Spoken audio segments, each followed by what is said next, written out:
আপনারা কি জানেন পৃথিবীতে কিছু দেশ রয়েছে যা প্রাকৃতিক দুর্যোগের জন্য অত্যন্ত ঝুঁকিতে আছে? আজ আমরা এই বিষয় নিয়ে জানব।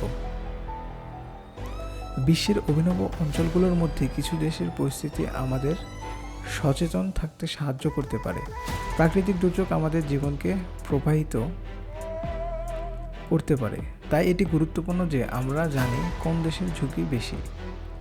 ভূমিকম্পের কথা বলার সময় জাপান, ইন্দোনেশিয়া, তুরস্ক এবং নেপাল আসতেই পারে আপনার মনে। এই দেশগুলো টেকটনিক প্ল্যান্ট বাউন্ডারিতে অবস্থিত, ফলে এখানে ভূমিকম্প হওয়ার সম্ভাবনা অনেক বেশি।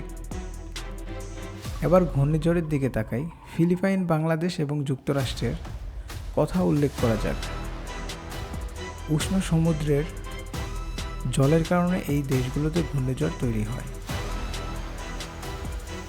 এখানে আগ্নেয়গিরির দিকে নজর দিই। আইসল্যান্ড, ইন্দোনেশিয়া ও ইটালি আগ্নেয়গিরি ক্রিয়াকলাপের জন্য পরিচিত। এই দেশের অবস্থান বিপজ্জনক হতে পারে। তবে সবকিছুর শেষে আমাদের মনে রাখতে হবে যে এই সমস্ত দেশের পরিবেশ অত্যন্ত বিপজ্জনক। বিজ্ঞানীরা সবসময় এসব দেশের পরিস্থিতি সম্পর্কে সচেতন থাকতেন বলে। আপনারা কি জানেন, যদি আমরা এই তথ্য জানি তাহলে প্রস্তুতি নিতে পারব ভিন্নভাবে। তাই নিজেদের সুরক্ষিত রাখতে এই গুরুত্বপূর্ণ তথ্যগুলো শেয়ার করুন। ভিডিওটি দেখার জন্য ধন্যবাদ।